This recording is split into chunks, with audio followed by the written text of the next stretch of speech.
Nombre poderoso de Jesús. Continuamos. Seguimos aquí en este principio, que es la respuesta de esto que vimos, que dice que cómo afectaron a Pablo todos los rumores y malentendidos y el odio entre los judíos, ¿verdad?, que tenían contra él. Dice que la respuesta: el corazón de Pablo desbordaba con el amor de Dios para los judíos. Es una respuesta, mire, hermano, precisa y concreta, y hasta linda se oye.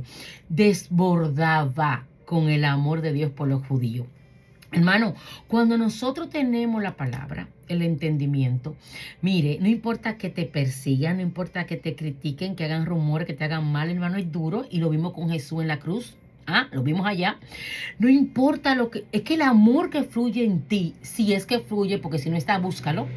Tiene que estar ahí. El amor que fluye en ti por medio de nuestro amado, es que no te deja ser la mujer, el hombre que tú eras.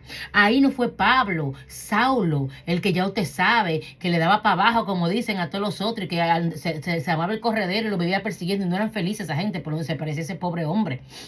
Era pobre porque no conocía al Señor.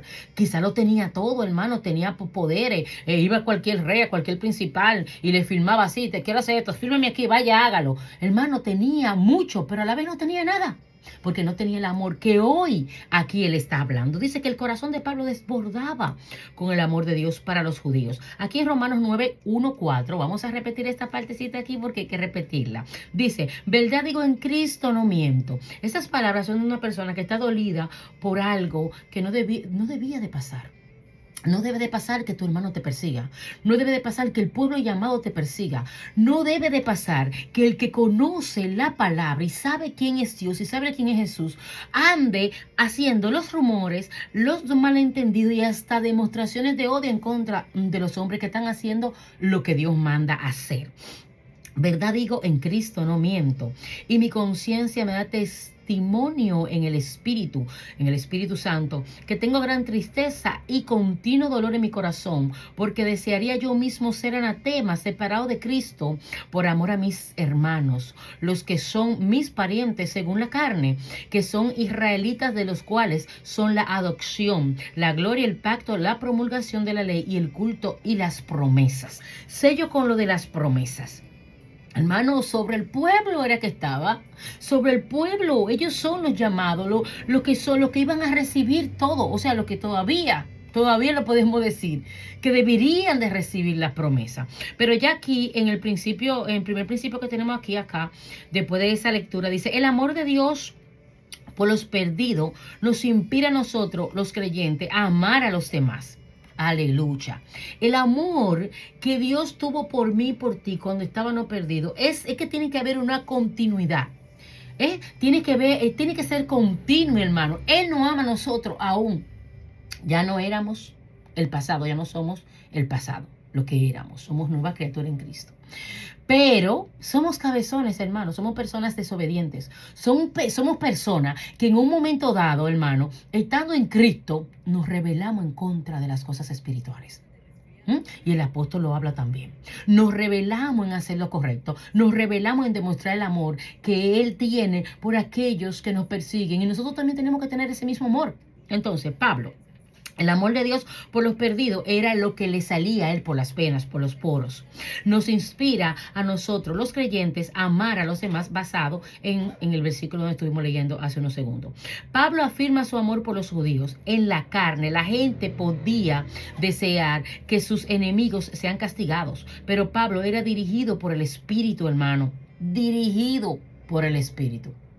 Nosotros, como personas de Dios, nunca, jamás, imposible debemos ser dirigidos por la carne. Porque es que si vamos dirigidos por la carne, mire, hermano, no hay una cosa más grande que un cristiano carnal.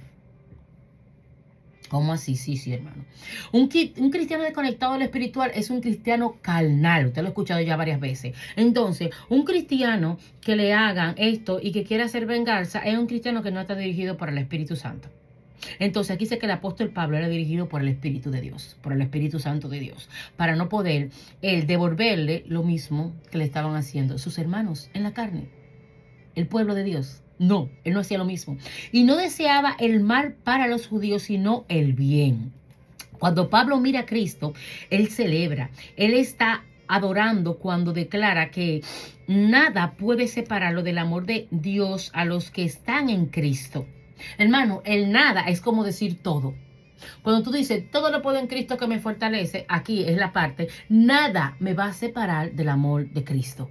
Estas palabras es incluyendo todo. Todo, lo entra todo en esa parte. Una palabra que tiene que cubrir todo, hermano. Entonces, nada lo separa de esto, Romanos 8, 31, 39. Pero cuando Pablo mira a Israel, él llora. Romanos 9, del 1 al 2, ahí está. Y está dispuesto a ser separado de Cristo, si eso pudiera salvar a los judíos. O sea, oiga esto, hacer anatema, separado de Cristo, si es que eso lo iba a salvar, pero no lo iba a salvar. Porque aún ellos sirviéndole a Dios, aún ellos conociendo la promesa, aún ellos entendiendo la palabra que fue escrita para ellos desde el inicio, ellos no los vivían. Entonces, Pablo apela a Cristo, a su conciencia, el Espíritu Santo para confirmar su veracidad. Era tanto el amor de Pablo por los judíos que estaba dispuesto a ser anatema, perdido para siempre, como un sustituto por sus hermanos. Pero por supuesto, esto no era posible, hermano. No lo iba a hacer aunque él lo deseaba. Era un dolor que tenía en el versículo 1 y 2. Era un dolor que él tenía, hermano, por lo que estaba viendo. Y estoy predicando, estoy haciendo lo que ellos también deberían de hacer. Estoy teniendo amor, misericordia, estoy siendo misericordioso. Estoy siendo, hermano, compasivo. Y por esto me persiguen mis propios hermanos. Los hermanos en la carne. Y supuestamente lo que tenemos que ser, hermano, en Cristo. En Dios. Entonces Pablo sabía que solamente Cristo podía ser... Perdón, hermano. Pablo sabía que solamente Cristo podía ser maldición por el pecado. O sea, aquí es un solo sacrificio. Y ya lo fue. Lo fue. Fue Jesús, hermano. Después que ya usted y yo, Dios nos libre, no lo queramos aceptar, pues, I'm sorry, ya lo fue. Un solo sacrificio, una sola sangre derramada bendita, inocente, hermano, hijo del Hijo del Hombre, o sea, hijo del hombre, hijo, hermano, de Dios Todopoderoso.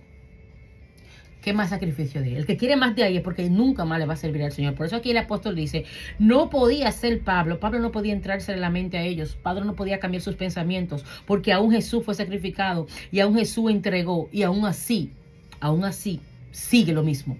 Entonces, no obstante, el amor que Pablo sentía por los judíos era ejemplo del amor de Jesucristo siendo por los perdidos. Ciertamente, Romanos 5, 7, 8, ciertamente apenas morirá alguno por un justo, con todo, pudiera ser que alguno osara morir por el bueno, mas Dios muestra su amor para con nosotros, en que siendo aún pecadores, Cristo murió por nosotros. Una sola vez.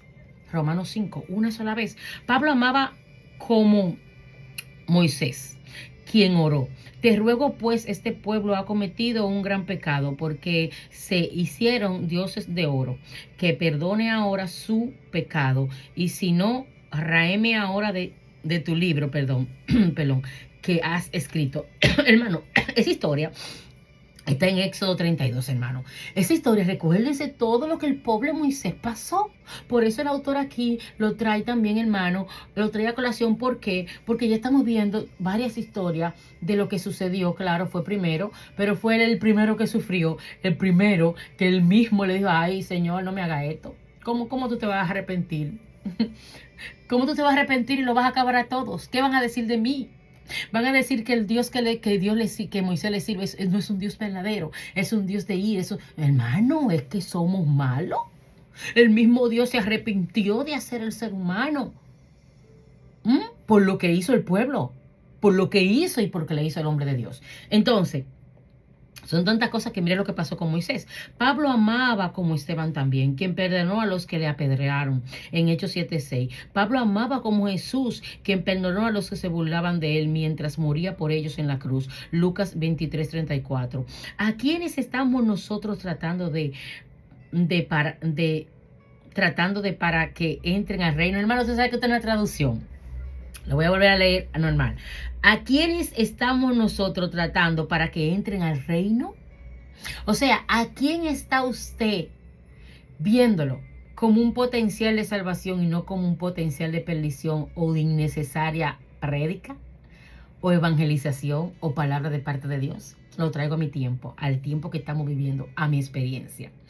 Yo, la gloria de Dios, yo he ministrado a personas que no tienen solución al ojo humano. Personas que en un momento dado, alguien mandó ahí para que mi hermana Yokairi vea. Personas que en un momento dado, me imaginé que no tenía luz. Dile que, bueno, que no hay problema, que vamos a hacer, que Dios le mande su luz para ver si ella pudiera entrar. Entonces, amados, personas que en un momento dado, ¿qué le digo? Perdieron todo, perdieron hasta su dignidad y andan en las calles sin identidad. Son personas que ahí cuando estoy ministrando, cuando estoy haciendo misiones, no te le pegue, que loco, ha perdido la memoria. No te le pegue, que esto, que lo otro. Yo digo, wow, me da como, y oro a veces porque hay momentos que no hay que cuidarse, pero hay momentos que lo que hay en uno no puede, hermano. Y lo miro como con ese amor que yo a veces pienso, pero y ese amor que me sale, que le pierdo hasta el miedo a una persona sin mente y lo abrazo. Y llego a acercarme a ellos y a compartir con ellos y a darle de lo que tengo. Y no es eso, no es que yo perdí el miedo, es que el amor que aquí habla el autor, que es el amor que Pablo tenía por los perdidos. Es el amor que todos debemos tener por aquellas personas, se vean o no se vean en la condición del que le acabo de dar el ejemplo. Tenemos que amarlo, hermano, porque en este tiempo lo que se está amando, aquellos perdidos que tienen, aquellos necesitados que no están mal, que tienen para devolverme el favor. Hermano, es por gracia, no por intercambio. Es por gracia que tú vas a dar lo que tú recibiste por gracia, porque no nos lo merecemos ninguno aquí ni en ningún lado, y lo tenemos que dar por agradecimiento y por la gracia.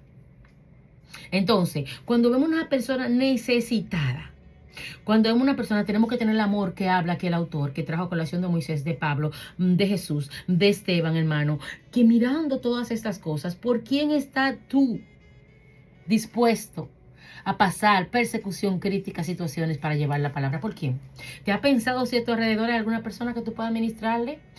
Hablarle, entregarle un tratado, orar sin decirle nada quizás, a la distancia por esa persona. Mediten esto.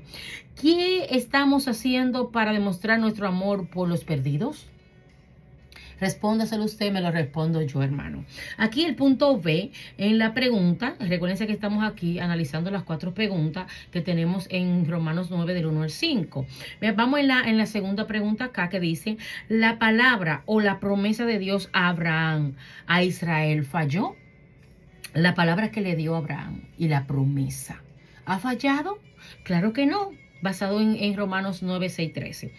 Contestaremos la pregunta del punto B, pero primero repasemos algunos de los privilegios que Dios le dio a los israelitas, y Pablo escribió así. Vamos a ver el final y continúa en la próxima página, Romanos 9, 4. Ya lo hemos leído y lo vamos a repetir.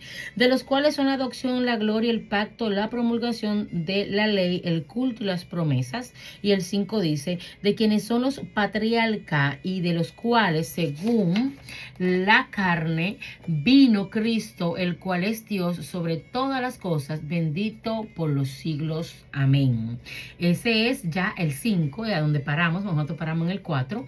Y ese es el versículo 5. Miremos brevemente. Estamos en la página 196. Miremos brevemente cada uno de los 8 privilegios que Pablo incluye en esta lista. Aquí tenemos esta lista de los privilegios, escuche bien, hermano, que tenía este pueblo. El primero es adopción. Dios adoptó a la nación de Israel como su hijo, basado en Éxodo 4, 22, 23 y Deuteronomio 14 del 1 al 2, Jeremías 31, 9 y Oseas 11, 1. Hijo de la adopción. Vamos a ver la segunda de los privilegios, de los 8 privilegios. El segundo es la gloria. Dios reveló su gloria a Israel y por medio de Israel. Éxodo 16, Levítico 9 y Números 19. Y el tercero es el pacto. Dios hizo un pacto con Abraham basado en Génesis 15, 17, 21 y Génesis 17 del 1 al 7. Este pacto fue empleado en Moisés en Éxodo 19, 5 y 24 del 1 al 4. Los israelitas confirmaron el pacto de Moab en Deuteronomio 29 del 1 al 15. En el monte Ebal, en el monte Gerizim y Josué 8:30, 35 en el Siquén. Y Josué también 24 del 1 al... del 1 al 27. Asimismo, Dios reveló el pacto con David en 2 de Samuel 7. De esta manera, el pacto de Dios con Abraham aparece en muchas formas, pero hay un pacto en el centro. Y cuando Dios hizo un nuevo pacto, Él lo anunció primero a Israel e incluyó a Israel primero entre las naciones del pacto. Jeremías 31 del 1 al 4. Vamos a ver. Dios bendiga a nuestra hermana Giovanni. Giovanni, estamos en la página 196. Al lado de la pregunta número 9. Por ahí estamos. Entonces, acá el único... Jeremías 31, 31, 40. Pero fíjese que aún en la promesa del pacto, Dios con Abraham, Dios menciona a todas las naciones del mundo. Ahí está hablando que hubo pacto, hermano, con esta nación. Y busca los versículos ahí que lo estaba afirmando con estos hombres y en los montes donde hubo la manifestación y las palabras que Dios dio. Pero también dice acá que fíjese bien la promesa que le hizo a Abraham. Dios menciona a todas las naciones del mundo, Génesis 12 del 1 al 3. Y el cuarto privilegio es la ley. Dios le dio la ley a Israel por Moisés en el monte Sinaí, Éxodo 19, 24. Como Pablo ha demostrado, la ley es santa, justa y buena porque refleja a Dios, quien la dio, Romanos 7, 7, 12. Hermano, aquí nosotros estamos viendo de los privilegios que muchos de ellos no valoraron. Aquí viene el número 5. El culto, la adoración, comenzó en el tabernáculo, Éxodo 40, y continuó hasta el templo que Salomón construyó, basado en Primera de Reyes 5:9. Las promesas es el número 6, ¿verdad? Las promesas es el número 6 de los privilegios. Las promesas de Dios de Israel aparecieron primero en la palabra a Abraham, basado en Génesis 12. Aunque las promesas a Israel son muchas, todas se arraigan y se cumplen en Jesucristo, el Mesías. Y voy de acuerdo total con el autor. El privilegio número 7. Los patriarcas, Abraham, Isaac, Jacob y sus hijos. Acá está el último, que es el privilegio número 8, Cristo. Es el mejor. La lista de privilegios termina en el hecho de que Cristo es hijo de Abraham. Así Pablo enfatiza la paradoja, el problema, que Jesús es el alfa. Hermano, ay Dios mío, es tan fuerte esta parte. Dios mío, ¿tú sabes lo que imaginarse? Por eso es que muchas personas chocan con la palabra. Uno que prácticamente para muchos no existió y para muchos perdió en la cruz del Calvario. Aquí dice, Jesús es el principio y el fin. Es el alfa y la omega. Omega. La omega no, omega. Principio y fin. O sea, aquí está hablando. Hermano, ¿usted sabe qué es la omega? Que es un aceite, ¿verdad? De pescado. Bueno, es cuando yo lo consumo, porque a mí me toca consumirlo como tratamiento anual, 2 veces al año me toca una dosis. Pues yo soy un milagro de Dios, pero tengo que ir por lo que los doctores me dan, ¿verdad? Es parte de la dosis. Y el omega en 1000 miligramos, que es que me toca a mí como vitamina natural en caso de las blandas, es malo. Que en algún momento en lo que uno va buscando el agua, uno se lo entra. Esas cápsulas blandas, grandes, que me tocan a mí las de 1000 miligramos, todos son como, yo me consumo cuando estoy en el tratamiento como algunos 4000 miligramos, muy fuerte, a veces me mareo y me hacen sentir un poquito fuerte. Pero bueno, el omega, la omega, ¿verdad? Lo que se saca del fish. Es algo tan importante para el cuerpo, hermano. Yo vivo estudiando para eso, que no se puede pasar, pero tampoco le puede faltar al cuerpo. Y más después de que uno pasa por situaciones de salud que uno lo necesita sí o sí.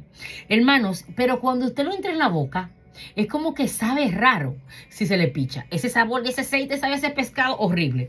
Pero la tecnología, porque eso antes se lo daban a los muchachos con una cuchara. Y eso tiene que pasar eso por ahí. Pero la tecnología lo puso en una cápsula. Entonces yo digo, Dios mío, es terrible. Y esa parte, la parte de omega, de esa parte la sacaron de esta palabra. ¿Por qué? Porque es, como decía, es el final del pescado.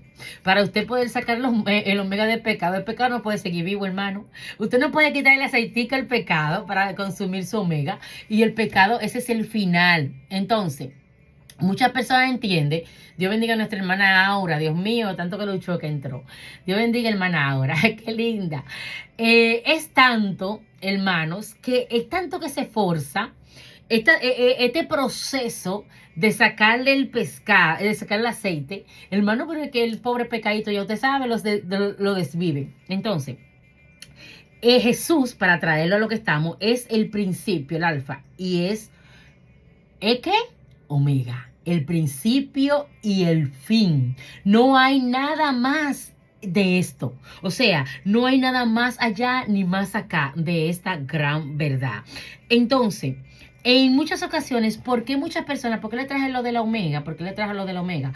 Lo que tiene el pescado. Es porque muchas personas, claro, algunos son unas personas que no son espirituales. No inteligentes, no, espirituales. Porque hay muchos inteligentes que no son espirituales. ¿Entiende usted? Tienen mucho que saber, mucho que saber. Y mucho que saben, pero no saben lo espiritual. Y por lo tanto, son personas que lamentablemente saben tanto que no saben a nada, como dicen por ahí. ¿Por qué? Porque dicen, ¿cómo es que el principio y el fin lo derrotaron en la cruz del Calvario?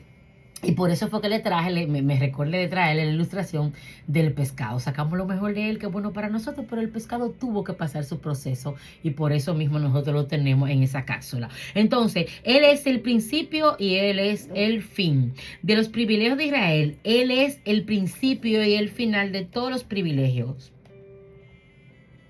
Ajá, él está... Perdón, me perdí donde iba aquí. Él es la fuente de todos los beneficios. La mayoría de los judíos le han rechazado. ¿Esto quiere decir que las promesas de Dios a los judíos han fallado? No, claro que no, de ninguna manera, como dice el apóstol Pablo. De ninguna manera, no ha fallado. Quien han fallado son ellos. Porque cuando pasa algo en nuestra vida, que nos apartamos cualquier cosa, Dios nunca falla a lo que nos ha prometido. Somos nosotros que fallamos a lo que nosotros debemos de mantener en torno a lo que es la promesa de Dios para con nosotros. Y continuamos, amados. Aquí en Génesis 12, el autor nos trae aquí, para saber si la palabra de Dios a los judíos ha fallado, debemos entender el plan y el propósito de Dios. ¿Por qué escogió Dios a Abraham? ¿Cuál era el plan de Dios? Repase la primera promesa de Dios a Abraham en Génesis 12 del 1 al 3 y dice así: pero Jehová había dicho a Abraham, vete de tu tierra, de tu parentela y de la casa de tu padre a la tierra que te mostraré, y haré de ti una nación grande y te bendeciré y engrandeceré tu nombre. Y serás bendecido. Bendeciré a los que te bendicen y a los que te maldicen maldeciré. Y serán benditas en ti todas, hermano. Ahí está negrita. Todas las familias de la tierra. Y en otras traducciones, todas las naciones de la tierra. Cuando Dios habló a Abraham por primera vez, no había judíos solamente y gentiles. Por eso le digo que yo no sé qué es el problema que tienen los judíos desde el principio hasta ahora. Cuando comenzó toda esta historia, no había, ellos no estaban. No había ese, yo soy judío, yo soy gentil, yo soy de allá, yo soy de Roma, yo soy de Jerusalén. No había, hermano.